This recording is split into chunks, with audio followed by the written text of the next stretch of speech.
Record करना चाहता हूं, ताकि मैं पिछले करीब 4 साल से पहले करीब 1100 ऑडियो भेज चुका हूं बाहर, और फिर पिछले साल 4 अप्रैल से यूट्यूब के द्वारा परमेश्वर का वचन भेजने की सेवकाई की है, और हजारों लोगों तक ये पहुंचता है और परमेश्वर अनुग्रह देता है, और इस सेवकाई को भी मैं आगे करने पाता हूं। प्रभु का धन्यवाद। आप सबकी प्रार्थनाओं के लिए धन्यवाद करता हूं। पिछले 2 दिन और आज तीसरा दिन आपने जो प्रार्थनाएं की हैं और जो प्यार दिया है, उसके लिए धन्यवाद करता हूं। पादरी साहब के लिए, उनके प्रिय पत्नी और बेटी के लिए, जिन्होंने बहुत अच्छी खातिरदारी भी की है। इतना स्वादिष्ट भोजन बनाती हैं, मुझे पता ही नहीं था। पहले भी खा चुका हूं, लेकिन अब कुछ और इम्प्रूवमेंट उनके भोजन में मैंने पाया। परमेश्वर आपको बहुत आशीष करे, इस कलीसिया के कमेटी के सारे लोगों को और आप सभी को परमेश्वर बहुतायत के साथ आशीष प्रदान करे। मेरी सेवा के लिए भी प्रार्थना करें। यूं तो मैं एक्चुअली पैशन वीक में कहीं जाता नहीं हूं। पहले तो मैं करीब 18-20 साल तक लगातार जाता रहा, जब तक बाइबल कॉलेज में पढ़ाता था। उसके बाद भी 1-2 साल तक जाता रहा, लेकिन जब मेरा अपना एक छोटा झुंड हो गया तो मैंने बाहर जाना बंद कर दिया। लेकिन चूंकि मैं शुरू के 3 दिन तक मेरी कलीसिया में सभा नहीं रखी थी, तो पादरी साहब का जैसे निवेदन आया हमारे अंकल कोरी जी के माध्यम से, तो मैंने हाँ कहा, ठीक है। मैंने अपनी कलीसिया में भी कहा जो पहुंचना चाहें वे आ सकते हैं वहाँ, लेकिन वहाँ से शायद कोई और नहीं। मेरे परिवार से वाइफ और उनकी बहन साधना यहाँ पर हैं। ईश्वर का धन्यवाद करता हूँ। इसी तरह हम मिलकर ईश्वर की आराधना स्तुति निरंतर आगे करते रहें। परमेश्वर हमें आशीष दे। आज का जो संदेश है, जहां हमने कल समाप्त किया या छोड़ा था, समाप्त नहीं होता कभी ईश्वर का वचन, संदेश कभी समाप्त नहीं होते। वो तो तभी होंगे जब प्रभु यीशु हमें लेने के लिए आ जाएंगे। तब तक हमारी सेवा, हमारी गवाही चलती रहेगी। मत्ती रचित सुसमाचार में ही हम 21 अध्याय में ही हैं अभी तक 2 दिन से। आज तीसरा दिन भी हमारा पद 23 से हम संदेश को प्राप्त करते हैं। वह मंदिर में जाकर उपदेश कर रहा था, तो प्रधान याजकों और लोगों के पुरनियों ने उसके पास आकर पूछा, तू ये काम किसके अधिकार से करता है और तुझे ये अधिकार किसने दिया है? प्रभु यीशु एक केवल प्रचारक ही नहीं थे। जितने कोई मैनेजमेंट का स्टूडेंट यहां पर अगर हो तो वो इन चीजों को सीख सकते हैं कि प्रभु यीशु कितने अच्छे एक लीडर थे, उनकी लीडरशिप क्वालिटीज कितनी अच्छी थी। और आज एक चीज को जो हम इस पूरे अध्ययन में पाएंगे, वो मैं बताना चाहता हूं कि वो सवालों का सामना करने में कितने हिम्मत वाले थे। न सिर्फ सवालों का सामना करते थे, उनके जवाब भी देते थे। आजकल के लीडर्स सवालों के जवाब देने से भागते हैं, बचते हैं, भागते हैं। लेकिन यीशु मसीह कभी भी किसी के भी सवाल का उसने या उससे बचने की कोशिश नहीं की। चाहे लोग रात में आकर उसके पास पूछते थे, निकोदेमस के समान, रास्ते में चलते हुए, मंदिर के अंदर, और इन पिछले 2 दिनों से और आज तीसरे दिन भी जो वो मंदिर में आकर के उपदेश देने लगा, तो ये शास्त्री कौन लोग हैं? प्रधान याजक। इनको काम नहीं अपने मंदिर में बैठ करके, इनको अभी पर्व नजदीक आ रहा है, उसकी योजना बनानी चाहिए थी। कितने मेमने या कितने बछड़े या मेढ़े हम बलि करेंगे और कहां से लाए जाएंगे, क्या प्रबंध किया जाएगा, कितनी भीड़ आ रही है। वो सारे मैनेजमेंट को छोड़ करके एक व्यक्ति के पीछे पड़े हैं जिसने पूरे नगर में हलचल मचा रखी है। तो आज का दिन यीशु मसीह के साथ बहस का दिन गिना जाता है सारी कलीसियाओं में, और ये एक बड़ा लंबा दिन है। लंबा मतलब बहुत सारा प्रभु यीशु को इन सवालों के जवाब देने पड़ते हैं, और प्रभु यीशु मंदिर में भी उन्हें उपदेश करता है।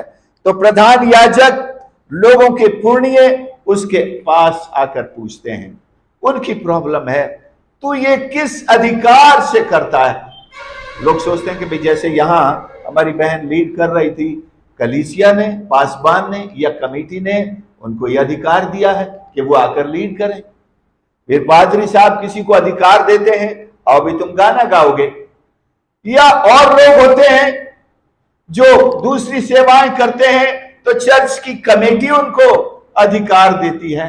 कमेटी हम रखते हैं, कमेटी तय करती है कौन क्या करेगा। अगर किसी को कलीसिया में झाड़ू पोंछा भी करना है तो कलीसिया अधिकार देती है, हाँ भाई आपको ये करना है, और वो स्वीकार करते हैं। लेकिन इस व्यक्ति के बारे में ये जो प्रचार करता है, ये जो लोगों को चंगा करता है, ये जो लोगों के पाप क्षमा कर देता है, ये कुछ भी बोलने लगता है और अपने विषय में क्या क्या दावे कर देता है, आखिर इसको ये अधिकार कहां से मिला है?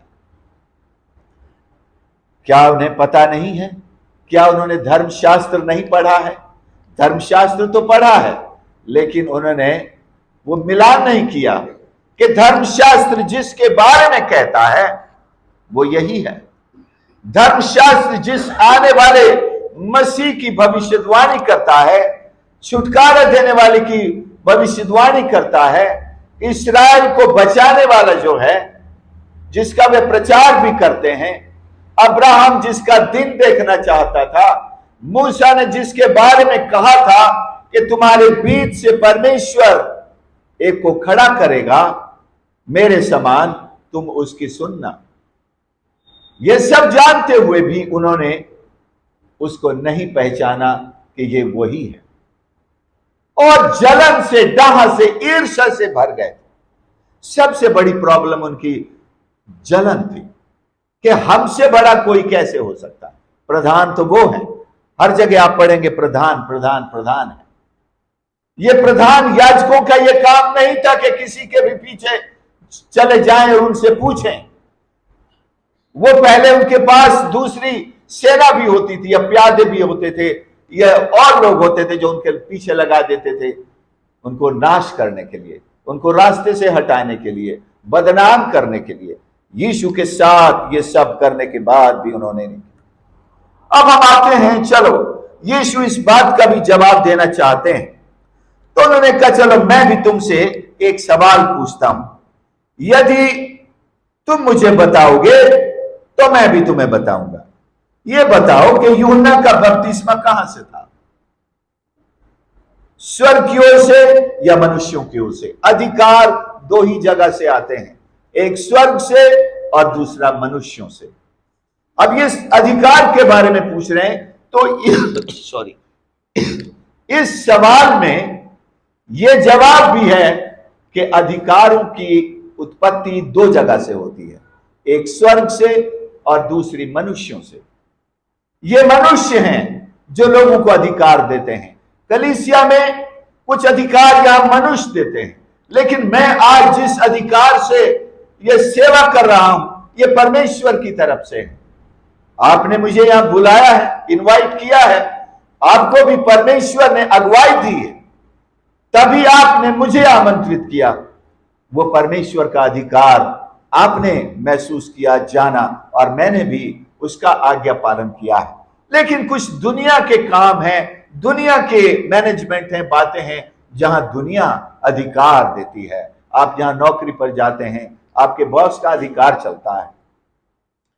ऐसे जितने भी मैनेजमेंट के जगह हैं, सब जगह एक मैनेजर का या सीईओ का, जो भी चीफ ऑफिसर होता है, उसका अधिकार चलता है, वो अधिकार देता है। प्रभु यीशु ने यह बात तो स्पष्ट कर दी कि दो अधिकार हैं। अब इसका जवाब उनके जवाब के अंदर है कि यीशु को कहां से अधिकार मिला है। बताइए वो क्या जवाब देते हैं? वे आपस में विवाद करने लगे, डिबेट करने लगे। मतलब अगर हम ऐसा कहें तो वो ऐसा कहेगा, अगर हम ऐसा कहें तो कहीं पकड़े ना जाए, मारे ना जाए। झट से जवाब नहीं देते, आपस में कमेटी बिठा दिया, समझो उन्होंने वहीं के वहीं। क्या करें? यदि हम कहें स्वर्ग की ओर से, तो वो कहेगा फिर तुमने उसका विश्वास क्यों नहीं किया? एक पोल खुलती है इनकी, इन्होंने यूहन्ना के प्रचार का विश्वास नहीं किया, तो वो कहेगा तुमने उसका विश्वास क्यों नहीं किया? ये बात तो अलग रह जाएगी, लेकिन ये जो बात वो करेगा कि हमने विश्वास नहीं किया, तो इन लोगों में हमारी क्या छवि रह जाएगी? क्योंकि ये सब उसे, आगे लिखते हैं, ये सब उसे भविष्यद्वक्ता मानते हैं। अगर हम कहें कि वो स्वर्ग की ओर से नहीं था, तो ये पब्लिक सब उसे स्वर्ग की तरफ से मानती है। ये हमें पत्थर बहा करके मार डालेंगे। डर गए। कई बार यस और नो दोनों भारी पड़ जाते हैं। यस कहें तो भी मरे, नो कहें तो भी मरे। उसने कहा हमको नहीं मालूम। तीसरा रास्ता, एक चौथे एबीसीडी में एक पांचवा होता है, नन ऑफ दी अबव, ऊपर में से कोई भी सवाल नहीं, सही नहीं। उन्होंने वही रास्ता अपनाया कि हमको नहीं मालूम। उसने कहा ठीक है, नहीं मालूम नहीं, एक्चुअली हम बताना नहीं चाहते। यीशु ने वही जवाब दिया कि तो मैं भी नहीं बताता, क्योंकि तुम बताना नहीं चाहते। ये नहीं कि तुम्हें पता नहीं है, बल्कि तुम बताना नहीं चाहते, तो मैं भी नहीं बताता। लेकिन क्या आप और मैं भी ऐसे सवाल करते हैं? हाँ, हमारे चारों तरफ दुनिया पूछती है कि यीशु कौन है। जब यीशु पहले दिन अर्थात इतवार के दिन गधे पर सवार होकर के यरूशलेम में प्रवेश हुआ था, लोग पूछने लगे ये कौन है?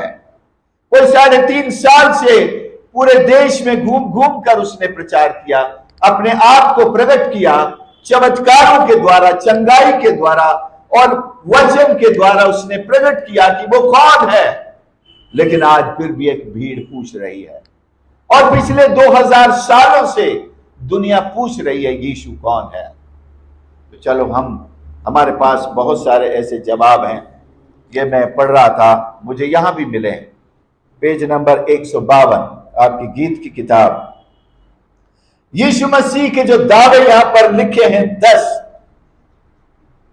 इन दावों के द्वारा प्रकट होता है कि वो कौन है। और अब मत्ती 28 और उसका 18 पढ़ लें। मत्ती 28 और 18 कि उसे अधिकार कहां से मिला है। यीशु ने उनके पास जाकर कहा, स्वर्ग और पृथ्वी का सारा अधिकार मुझे दिया गया है। उनके जमीन, पैरों के नीचे से जमीन खींच ली उसने, समझो। ये अपने आप को अधिकार देने वाला समझते थे। ये समझते थे कि हम जिसको अपॉइंट करते हैं वही याजक बनता है। हम जिसको कहें तुझे झाड़ू लगाना है मंदिर में, वही करता है। हम जिसे कहें तुम यहां करके मेमने बेचो, यहां एक्सचेंज का काम संभालो, हम उन्हें अधिकार देते हैं। ये सारे मंदिर के अंदर जो कुछ होता है हमारे अधिकार से होता है।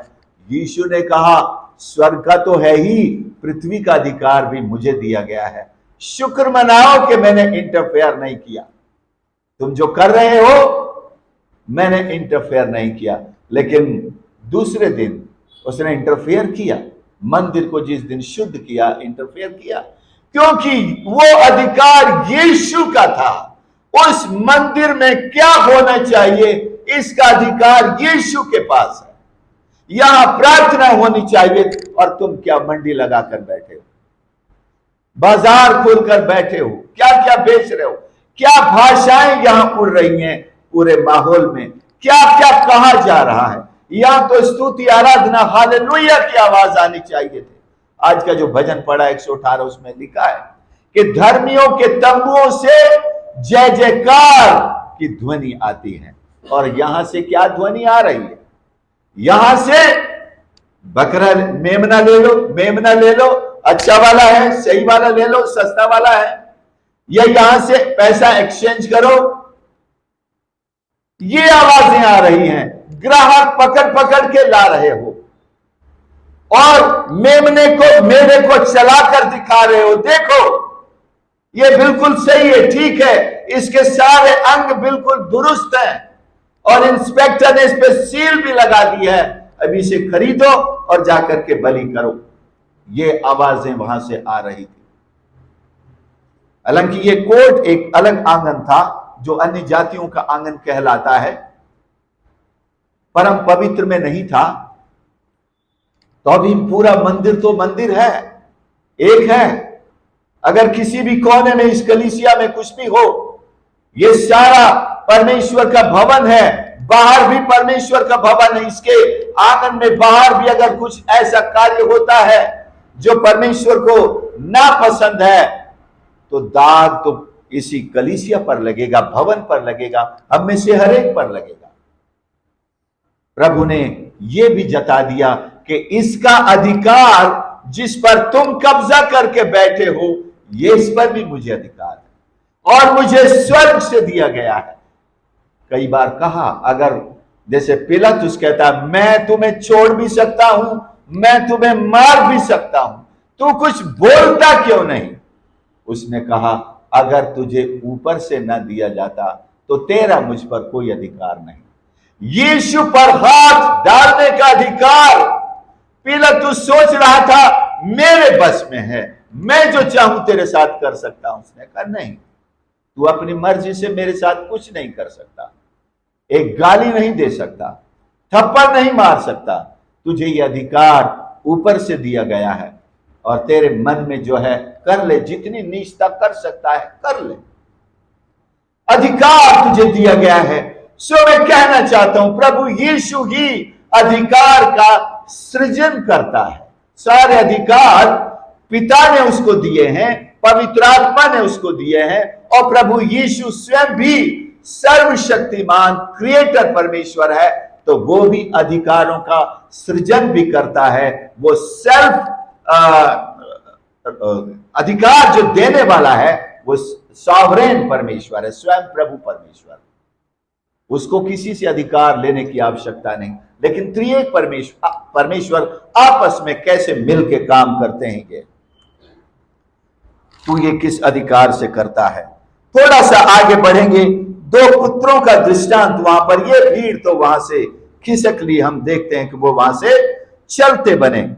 हम नहीं जानते, उसने भी कहा मैं भी तुम्हें नहीं बताता किस काम, ये काम किस अधिकार से करता हूं, लेकिन उसने अपना काम जारी रखा। उसने फिर दो पुत्रों का एक दृष्टांत दिया। एक व्यक्ति के, मनुष्य के दो पुत्र थे। पहले के पास जाकर कहा, हे पुत्र आज दाख की बारी में काम कर। उसने उत्तर दिया मैं नहीं जाऊंगा, परंतु बाद में पछता कर गया। फिर पिता ने दूसरे के पास जाकर ऐसा ही कहा। उसने उत्तर दिया जी हां जाता हूं, परंतु नहीं गया। इन दोनों में से किसने पिता की इच्छा को पूरी की? और जो भीड़ वहां पर सुन रही थी उन्होंने कहा पहले ने उसकी इच्छा पूरी की। यह भी एक दृष्टांत है उन सारे इस्राएलियों के ऊपर, यहूदियों के बारे में, कि परमेश्वर का पुत्र उनके पास आया। उन्होंने क्या कहा? यीशु ने कहा मैं तुमसे कहता हूं, महसूल लेने वाले और वेश्याएं तुमसे पहले परमेश्वर के राज्य में, अर्थात वो पहला बेटा है परमेश्वर के, जिनको जाना चाहिए था, जिनको परमेश्वर के राज्य में प्रवेश करना चाहिए था, उन्होंने हां तो बोली लेकिन गए नहीं। हां तो कहा लेकिन ईश्वर के संदेश को स्वीकार नहीं किया, यीशु को स्वीकार नहीं किया। लेकिन ये जो कहना हमारा क्या काम? आप और मैं उस श्रेणी में आते हैं, भाई हम तो इस धर्म में पैदा नहीं हुए, हम तो इस जाति के नहीं हैं, यीशु तो इजराइल में पैदा हुआ, और जैसे हिंदुस्तान में कहा जाता है ये तो विदेशी धर्म है, ये तो पश्चिम का धर्म है। अगर ईश्वर चाहता हम ईसाई बने तो हमको ईसाई के घर में जन्म देता ना। तो ये सारी जो बहस के मुद्दे हैं ये जड़ से समाप्त कर दिए जाते हैं। परमेश्वर ऐसा नहीं है। परमेश्वर सारे जगत के लिए, ये सारी सृष्टि, ये सारी पृथ्वी परमेश्वर की है और उसने इस पृथ्वी के एक सेंटर में जन्म लिया है। इजराइल, यदि कोई कहता है कि आप वर्ल्ड के मैप को उंगली पर अगर घुमाना चाहें तो आपकी उंगली इजराइल पर ही होगी, चाहे वो मैप पेपर वाला हो या वो जो गोल घुमाने वाला हो, आपकी उंगली इजराइल पर ही होगी। इजराइल देश सारी दुनिया का सेंटर है। केवल दूसरी बातों में नहीं, बल्कि भौगोलिक जो स्थिति है, ज्योग्राफिकल जो सिचुएशन है, उसमें सेंटर में प्रभु यीशु वहां, और वो रोशनी पूरब से लेकर पश्चिम तक सारी दुनिया में फैल गई, फैलती चली जा रही है। तो प्रभु यीशु ने सही जगह, सही समय पर और सारी दुनिया के लिए जन्म लिया है, सारी जातियों के लिए जन्म लिया है। उस जमाने में धर्म शब्द नहीं होता था, जाति शब्द चलता था। जाति का मतलब इंग्लिश में नेशन है, सारे राष्ट्रों के लिए। जैसे इजराइल के 12 बेटे हुए, वो 12 जातियां बने, वो 12 गोत्र बने, 12 नेशंस बने। तो इसी तरह दुनिया में नेशंस बनते गए, और बाद में ये शैतान ने जो एक ऐसा ये चलाया कि हमको बांटने का एक तरीका उसने क्रिएट किया, और लोगों ने उस चीज में अपने आप को और ज्यादा ऑर्गेनाइज कर लिया। लेकिन हर देश, हर जाति, हर गोत्र परमेश्वर के उसी एक व्यक्ति के वंश के रूप में इस दुनिया में है, जिसे हम आदम कहते हैं। यूहन्ना 6 और उसका 44 आप देखेंगे तो वहां पता चलेगा कि प्रभु यीशु किसके अधिकार से यह काम करता है। 6:44 ऑफ जॉन, कोई मेरे पास नहीं आ सकता जब तक कि पिता जिसने मुझे भेजा है, पिता जिसने मुझे भेजा है, उसे खींच न ले। आप और मैं भी अगर यीशु के पास आए हैं तो पिता ने हमको खींच के यीशु के पास लाया है। आप ये ना सोचें कि मुझे मेरे पड़ोसी ने बताया कि वहां जाके दुआ करवा लो, मैंने सुना, मैं अच्छा हो गया, और फिर तब से मैं यीशु के पीछे चलने लगा। ये ठीक है एक बाहरी तौर पर, लेकिन इसके पीछे, पर्दे के पीछे जिस ताकत ने आपको खींचा मसीह के पीछे आने के लिए, वो स्वयं परमेश्वर पिता है, स्वर्ग में विराजमान। उसी ने यीशु को भेजा है। यह भी स्पष्ट है कि यीशु कहां से आया और किस अधिकार से बात करता है। जिसने मुझे भेजा है उसे खींच न ले जब तक पिता विश्वासियों को खींच कर न लाए, और मैं उसे अंतिम दिन फिर जिला उठाऊंगा। अर्थात जिसने यीशु के पास आकर उस पर विश्वास कर लिया, यीशु ये अधिकार भी बता रहे हैं, मुझे ये अधिकार भी मिला है कि मैं अंतिम दिन उसे जिला उठाऊंगा। अगर वो मर भी जाए तो यीशु के दूसरे आगमन पर यीशु ये वादा कर चुके हैं, मैं तुम्हें जिलाऊंगा, मैं तुम्हें जिला उठाऊंगा। और आगे हम पत्रियों में भी पढ़ते हैं और यूहन्ना 14 में भी पढ़ते हैं, ताकि जहां मैं रहूं वहां तुम भी रहो। और यीशु हमारे लिए जगह भी तैयार करने जाते हैं। कई लोग कब्रिस्तान में ये मैसेज सुनकर सोचते हैं कि इसकी जगह तैयार हो गई इसलिए उसको बुला लिया है। वो जगह जिसमें हमको अनंत काल तक प्रभु रखेंगे, मृत्यु के तुरंत पश्चात अभी वहां नहीं रखते हैं। अभी तो एक शांति में रहने के लिए स्वर्ग लोक एक जगह है जहां पर रखा जाता है सारे मृतकों की आत्माओं को। लेकिन जो जगह प्रभु यीशु तैयार कर रहे हैं वो अभी किसी को नहीं मिली है। वो अनंत काल जब शुरू होगा, 1000 साल के राज्य के बाद, तब वहां पर हम उन जगहों पर जो नए यरूशलेम में है, वो जो जगह है, प्लेस है, घर भी लिखा है, और इंग्लिश के एक संस्करण में मेंशन शब्द भी आया है। और स्वर्ग में तो मेंशन ही मिलेंगे, लेकिन हमारा आकर्षण मेंशन नहीं है। हमारा आकर्षण हमसे पहले जो जा चुके रिश्तेदार नहीं है, मैं उनसे मिलूंगा, या आपको के बिछड़ा हुआ कोई महबूबा नहीं।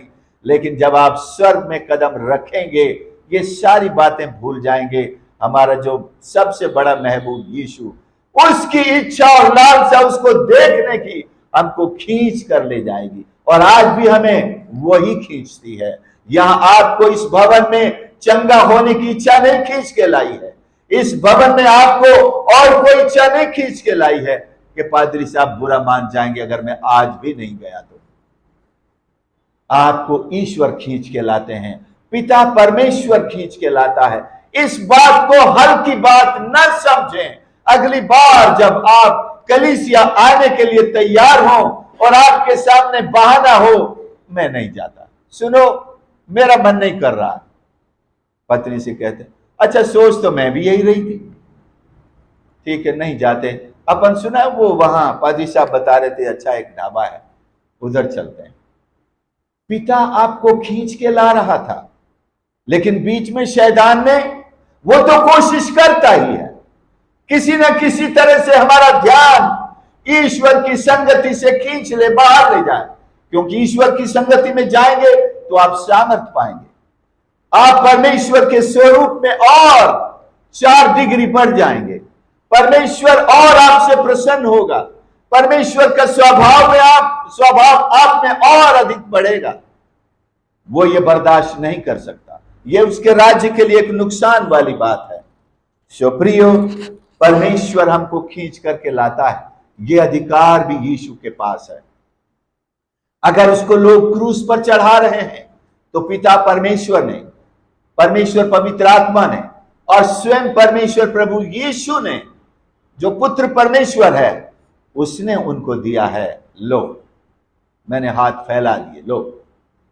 क्योंकि लिखा है बिना लहू बहाए पापों की क्षमा नहीं है। अगर यीशु वहां से पीछे हट जाते, मैं नहीं चढ़ता क्रूस पर, दुआ तो कर रहे थे हो सके तो ये प्याला हट जाए, लेकिन उन्हें ये कंक्लूजन ये दिया मेरी नहीं, प्रभु की इच्छा ये थी, शरीर की इच्छा ये थी। और कहें प्रभु यीशु के शरीर की इच्छा ये थी। बड़ा दर्दनाक होने वाला है आज की रात से, बड़ा बेरहम दुनिया मुझ पर टूट पड़ने वाली है, और कल का क्लाइमैक्स तो बहुत दर्दनाक होगा। वो तो अंतर्यामी है, वो तो सब कुछ जानने वाले हैं, उन्होंने कल का दिन देख लिया था, पहले से देख लिया। शरीर जो कमजोर है उनको भी दर्द का एहसास उतना ही हो रहा था, याद करके हो रहा था, बचना चाहते थे, लेकिन परमेश्वर पिता ने कहा कि उसने सारे जगत से प्यार किया है और इस जगत के उद्धार के लिए तुम्हें एक मेमने के रूप में तैयार किया है। और आज उस मेमने के वध होकर परमेश्वर पिता को प्रसन्न करने का समय आ गया, ताकि उसके वध होने से, उसके लहू बहाए जाने से ये सारी दुनिया पापों से मुक्ति पाए, शुद्ध हो जाए और परमेश्वर के पास आने पाए। और ये जो मंदिर के अंदर मोटा पर्दा खिंचा हुआ है परम पवित्र के बीच में और भक्तों के बीच में, इसको परमेश्वर पिता हटाना चाहता है, क्योंकि लोगों की पहुंच परमेश्वर पिता तक नहीं होने पा रही है। उसने कहा आपकी इच्छा पूरी हो जाए, मैं तैयार हूं। आत्मा तो तैयार है, लेकिन शरीर दुर्बल होता है। आपके साथ, मेरे साथ भी होता है। हम दुआ करना चाहते हैं, लेकिन शरीर कहता है बहुत नींद आ रही है। आप बाइबल पढ़ना चाहते हैं, शरीर कहता है सुबह देख लेना, या और थोड़ा पहले बोलते, शरीर दुर्बल है, लेकिन आपको एक अच्छा सीईओ बनना है, एक अच्छा लीडर बनना है, जो अपने शरीर से काम लेना जानता है। दूसरों से तो बहुत लोग ले लेते हैं, वो शर्म के मारे कर भी देते हैं। कई बार थक के आती हैं तो उनको इच्छा होती है कि मैं चाय बना दूं, तो मैं कहता हूं तुम बना दो, और बनाती। हम यही चाहते हैं कि दूसरा हमारे काम कर दे, लेकिन एक अच्छा लीडर वही होगा जो अपने शरीर से भी काम लेना की कला जानता है। नहीं, मैं भले थका हूं, लेकिन मैं प्रभु से बात किए बिना, प्रभु से प्रार्थना किए बिना, उसका वचन पढ़े बिना, उसके साथ संगति किए बिना नहीं सोऊंगा, नहीं जाऊंगा। तो ये ठान लें हम, ये सुधार हमारे अंदर लाया जा सकता है। परमेश्वर का धन्यवाद हो। एक और चीज व्यवस्था विवरण 8 और 3 में हम पढ़ते हैं कि परमेश्वर अपनी प्रजा को खिलाता आया है। 40 साल के सफर को देखें, किसने उनको खिलाया? वो रात में अग्नि का खंभा बनकर कौन उनके आगे चलता था? दिन में बादल की छाया बनकर कौन उनके ऊपर रहता था? कौन उनको वहां बीमार तक नहीं पड़ने देता था? किसने उनके कपड़े 40 साल फटने नहीं दिए? आपने कोई शर्ट 40 साल तक पहनी है क्या? नहीं पहनी होगी। 40 साल पुरानी शर्ट मिल जरूर जाएगी आपके घर में, लेकिन दोबारा आपकी पहनने की इच्छा नहीं हुई। मेरे साथ भी मिले, मेरे घर में भी मिलेंगी जो मेरे नजर से चूकी हुई हैं,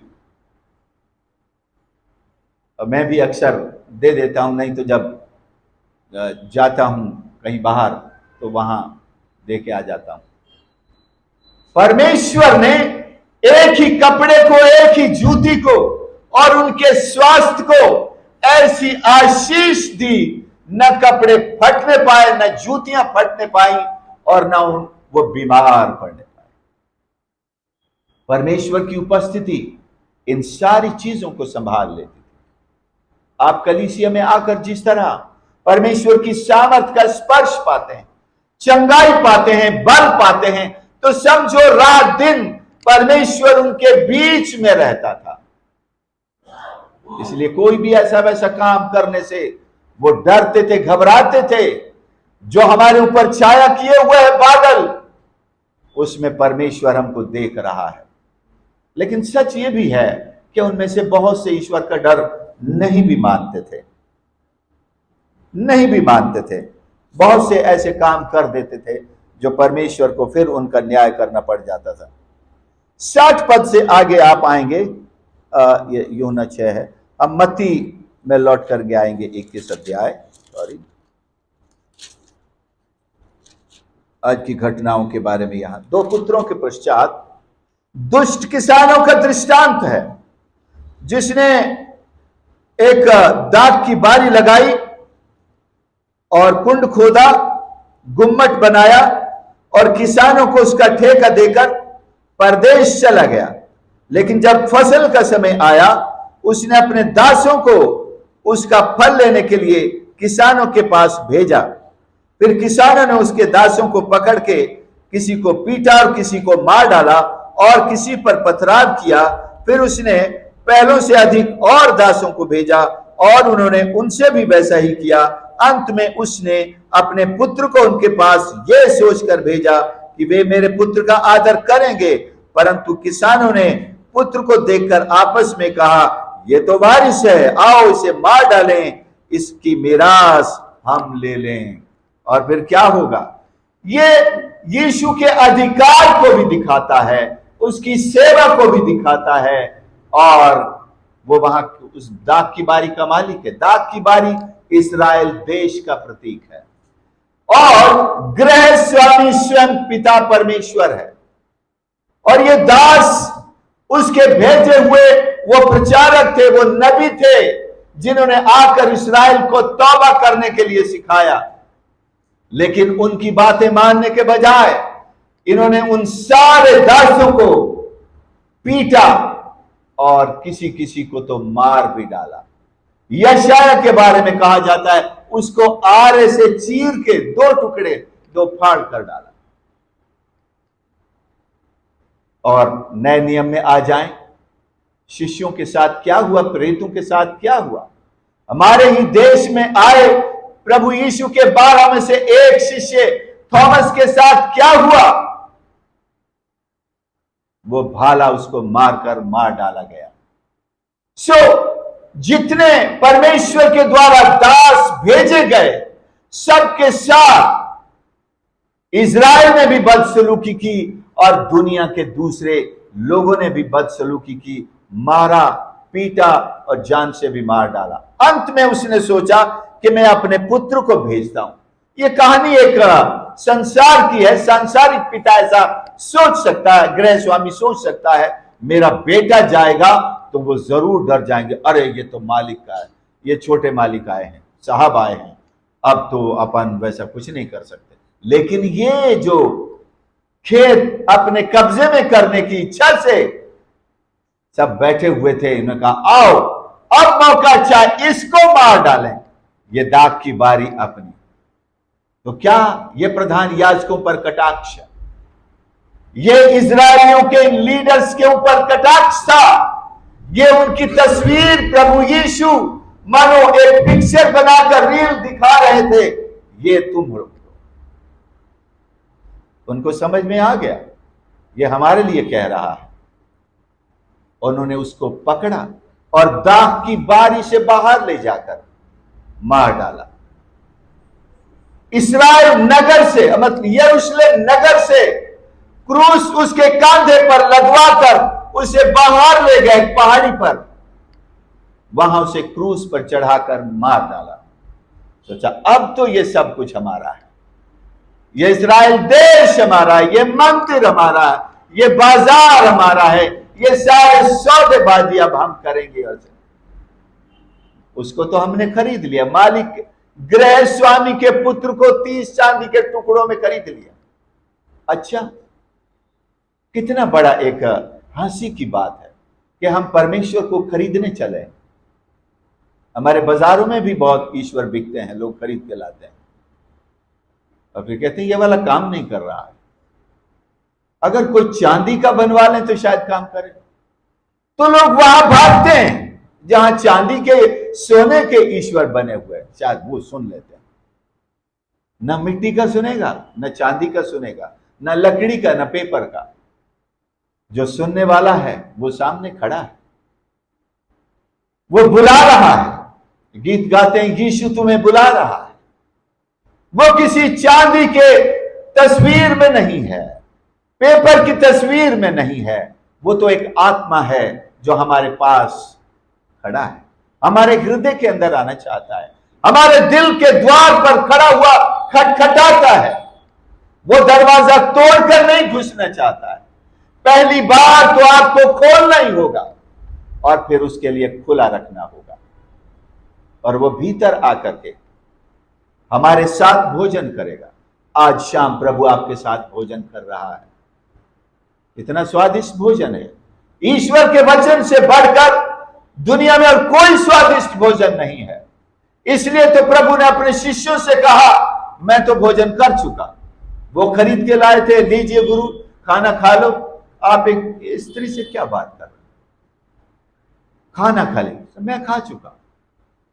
शरीर में रहते हुए जबकि हमको शारीरिक भोजन की आवश्यकता है, प्रभु को उस वक्त भी वो भोजन जो स्वर्ग से उतरता है शरीर में भी तृप्त कर देता था। कई बार देखिए अपन, जब बहुत कोई ऐसे आनंद का समाचार मिलता, मान लो बहुत भूख लग रही हो, खाना आपके सामने आने ही वाला है, कोई ऐसा समाचार मिल जाए खुश हो जाए, फिर खाने की इच्छा नहीं रहती।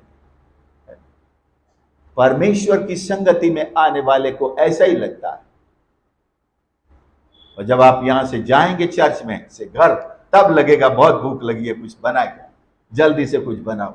यहां पर नहीं लगेगी, क्योंकि आपके और मेरे देहों को भी परमेश्वर के वचन से एक न्यूट्रिशन मिलता है, एक भोजन मिलता है, हमें वो महसूस नहीं होता है। सुप्रियो प्रभु यीशु में 40 दिन और 40 रात लिखा है निराहार रहा।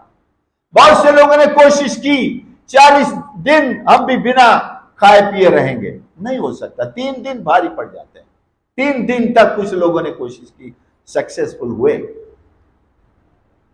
यह परमेश्वर का भोजन है, उसका वचन है।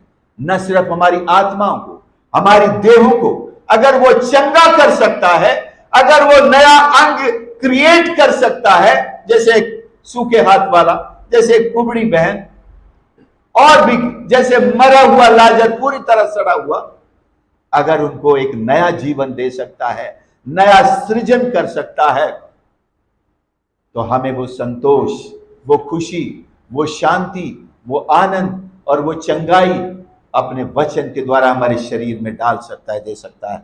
मैं परमेश्वर का धन्यवाद करता हूं। बहुत सारी बातें हैं जो प्रभु यीशु आज के दिन उनका सामना करता है, और 22 अध्याय में आप आए तो वह आखिर में 41 पद से मसीह किसका पुत्र है। जब फरीसी इकट्ठे थे तो यीशु ने उनसे पूछा, मसीह के विषय में तुम क्या सोचते हो, वह किसका पुत्र है। उन्होंने उससे कहा, दाऊद का। उसने पूछा, तो दाऊद आत्मा में होकर उसे प्रभु क्यों कहता है। प्रभु ने मेरे प्रभु से कहा, मेरे दाहिने बैठ, जब तक कि मैं तेरे बैरियों को तेरे पांवों के नीचे न कर दूं। भला जब दाऊद उसे प्रभु कहता है तो वह उसका पुत्र कैसे ठहरा। परमेश्वर के पुत्र के रूप में और दाऊद के वंश में, ह्यूमन जीनियोलॉजी के अनुसार वो दाऊद का पुत्र है। जैसे अब्राहम का, वो इसहाक का, वो याकूब का, ऐसे जीनियोलॉजी जब नीचे आती है और यूसुफ पे आकर ठहरती, उसका जो बायोलॉजिकल फादर है, एक्चुअली वो बायोलॉजिकल भी नहीं है, लेकिन हम कह सकते हैं कि मरियम का पति यूसुफ है और उसको उसी का बेटा कहा जाता है। तो ये जीनियोलॉजिकली वो यूसुफ का बेटा है, लेकिन आत्मिक रूप से वो परमेश्वर है, परमेश्वर का पुत्र है और परमेश्वर ही है। तो दाऊद उसे परमेश्वर कहता है और दूसरे परमेश्वर भी उसको परमेश्वर संबोधन करता है। God the Father addresses God, the Son is God, God the Holy Spirit addresses Jesus is God, even Jesus addresses both of them is God और गॉड्स, और गॉड ही कहें, गॉड्स ने। सो त्रिएक परमेश्वर एक दूसरे को परमेश्वर ही संबोधन करते हैं। और पिता परमेश्वर पुत्र से कहता है, हे परमेश्वर, हे लॉर्ड, तू मेरे दाहिने बैठ, राइट हैंड। ये सरकार या पावर का एक अधिकार का एक साइड है। Right hand is the side of the power. Supriyo परमेश्वर आज हमको इन सारे सवालों के जवाब दे चुका है उसके वचन।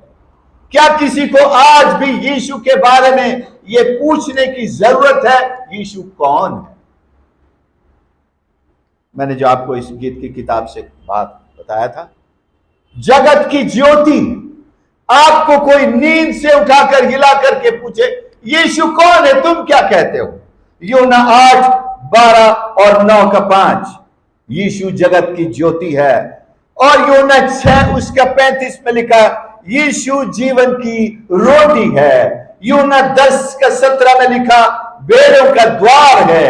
10:11 में लिखा, अच्छा चरवाहा है यीशु। और यूहन्ना 11:25 में, पुनरुत्थान और जीवन यीशु ही है। यूहन्ना 14:6 में, मार्ग, सत्य और जीवन है। और यूहन्ना 15:1 में, सच्ची दाखलता यीशु है। मत्ती 28:18 में, स्वर्ग और पृथ्वी का सारा अधिकार जिसके पास है वो अधिकारी यीशु है। मरकुस 2:10, मनुष्य के पुत्र को पृथ्वी पर पाप क्षमा करने का अधिकार है, पाप क्षमा करने वाला अधिकारी है। मत्ती 26 और 64, मैं तुमसे सच कहता हूं, अब से तुम मनुष्य के पुत्र को सर्वशक्तिमान के दाहिने बैठे और आकाश के बादलों पर आते हुए देखोगे। यीशु स्वयं परमेश्वर है। वो उसी स्त्री का वंश है जिससे वो पाप हुआ और उसी से उसने उत्पन्न होकर सर्प के सर को कुचलने का सेवकाई लेकर इस दुनिया में आ गया। सर्प का सर कुचला जा चुका है, अब मरे हुए सांप से उसकी दुम हिल रही है। बस हमको डरना नहीं है। बच्चे खेलते हैं फिर उसकी दुम उठा करके, जब देखते हैं उसका सर तो कुचला पड़ा है, कोई नहीं डरता, उठा लेते हैं ऐसे और उसको ऐसे ऐसे घुमा के फेंकते हैं। सो प्रिय, आइए हम इस परमेश्वर का धन्यवाद करें जो हमारे लिए परमेश्वर के पुत्र के रूप में इस दुनिया में हमारा मसीहा बन के आ गया।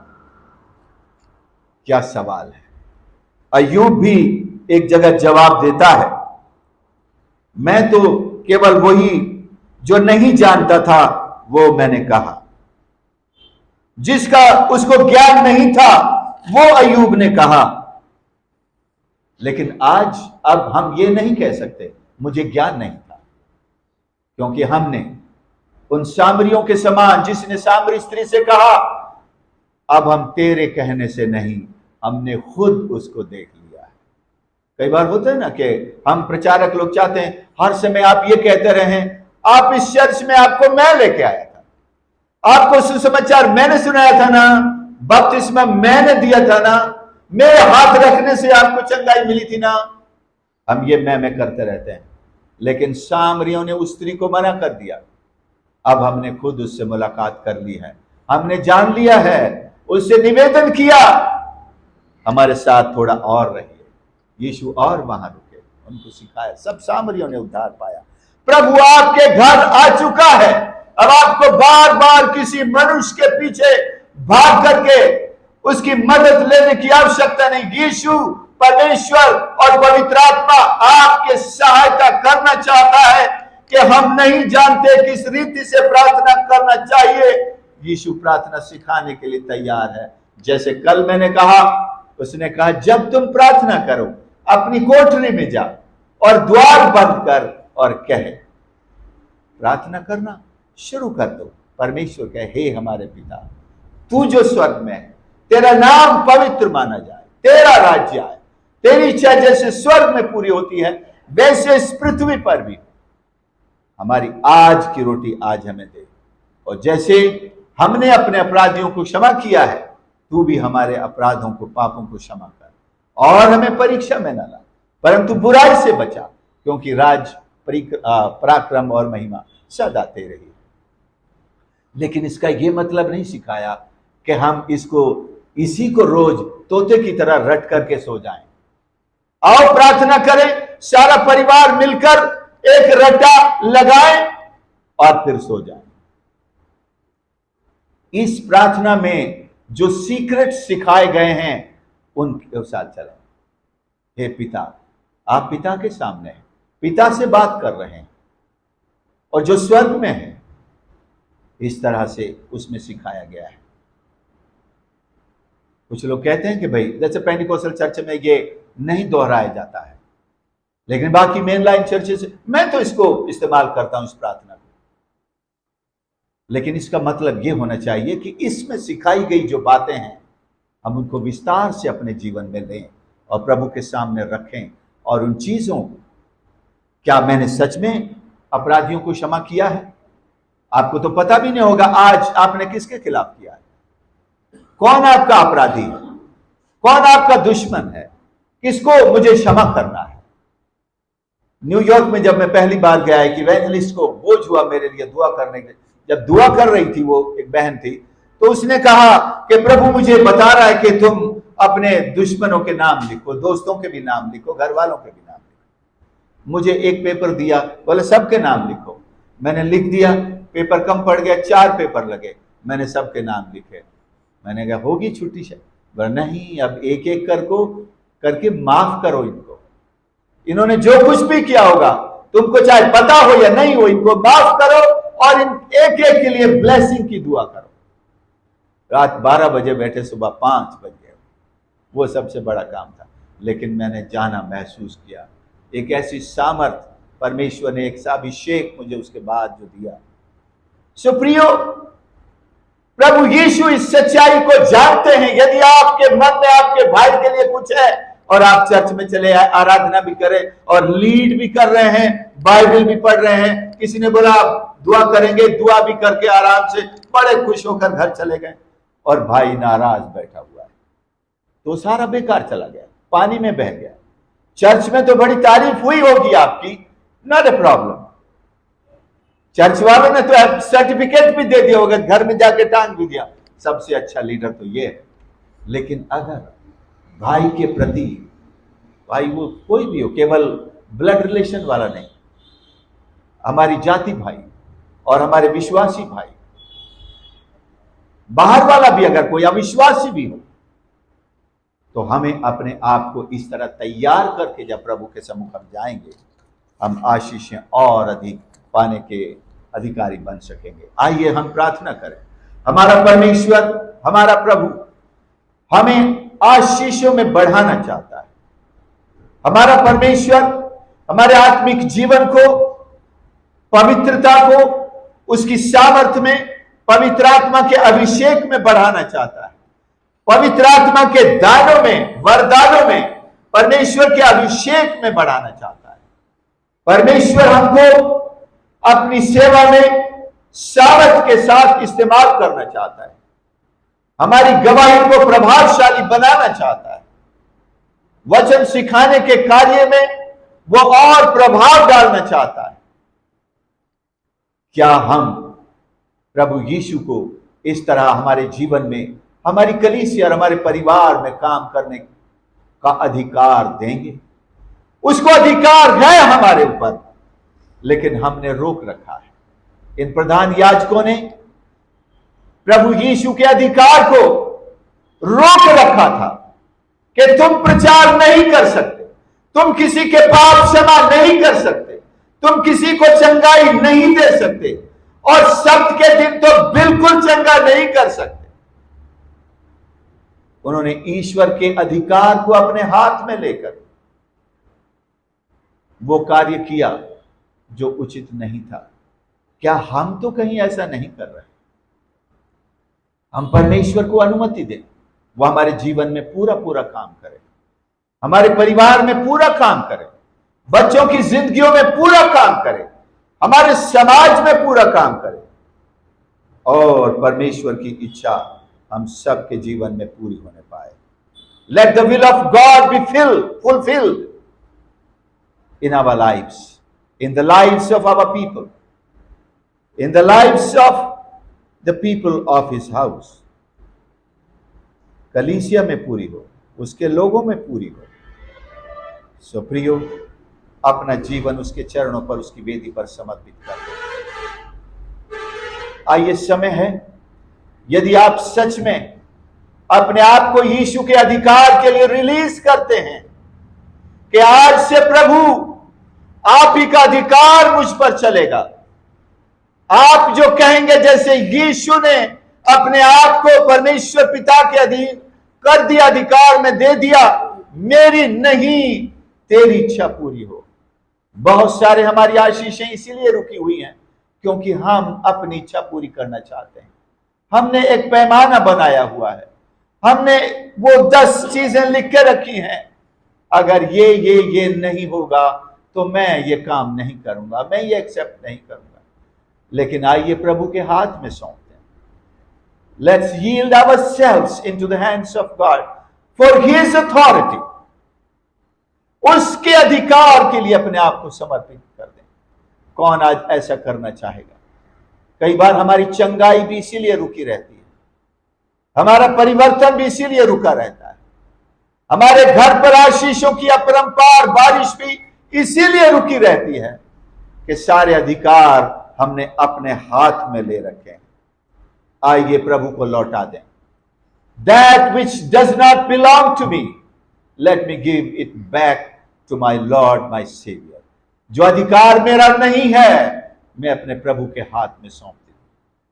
अगर उसने आपको खींचा ना होता, उद्धार के लिए खींचा ना होता, क्रूस पर लाया ना होता, अपने अनुग्रह में खींच न लिया होता, तो हम तो न जाने कब के बर्बाद और सत्यानाश हो गए होते, और इस संसार के मार्ग पर चलते चलते इस चौड़े मार्ग की रंगीनियों में खो चुके होते, नाश हो चुके होते। लेकिन उसने हमको पकड़ लिया, उसने अधिकार का इस्तेमाल किया। लेकिन प्रभु के पास आकर फिर हम अपना अधिकार चलाने लगे, बच्चों के बारे में हम तय करने लगे, अपने बारे में हम तय करने लगे। लेकिन आज तय करने की सामर्थ और अधिकार प्रभु को दें।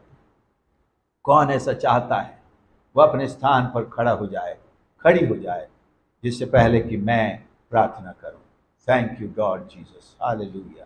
तेरा धन्यवाद, धन्यवाद, धन्यवाद परमेश्वर। My Lord, I thank you my father. धन्यवाद, धन्यवाद। आप मेरे नहीं हैं, मेरी बात मत सुनिए।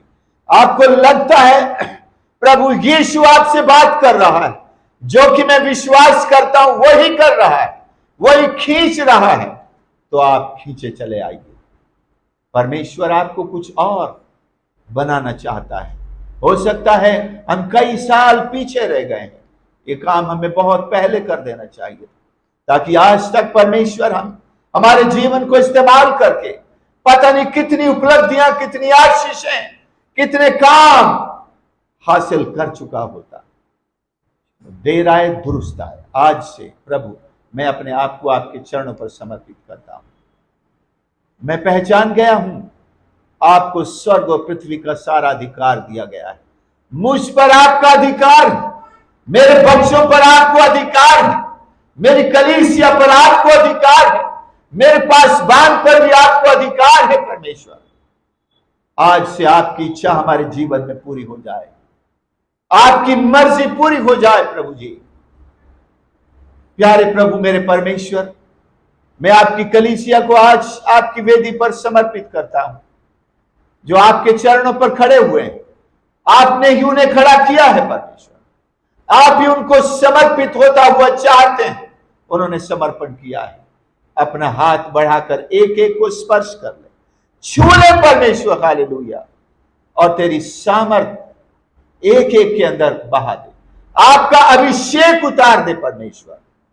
आज से स्पष्ट तौर पर अपनी आत्मा में न सिर्फ आपकी आवाज पहचान सकें, आपकी वाणी को सुन सकें, आपके अभिषेक को प्राप्त करके, चाहे वो अपने घर के काम करते हो, अपनी ड्यूटी करते हो, आपका अभिषेक उन्हें खींच कर लाए और उनके सामने से शैतान और दुष्टता की सारी शक्तियां उनके पैरों तले कुचली जाएं, उनके सारे षड्यंत्र नष्ट हों और वो कामयाब हों और आपकी महिमा करने में, आपकी सेवा करने में, आपकी गवाही देने में और आपके साथ लिपटे रहने में, आपके वचन में बने रहने में परमेश्वर सहायता कर। आपसे और अधिक प्यार कर सकें हम, सरगर्म रहते हुए परमेश्वर आपके कामों को भी करने वाले बन सके। जितने लोग खुदावंद यहां आए हैं, एक एक को स्पर्श कर ले।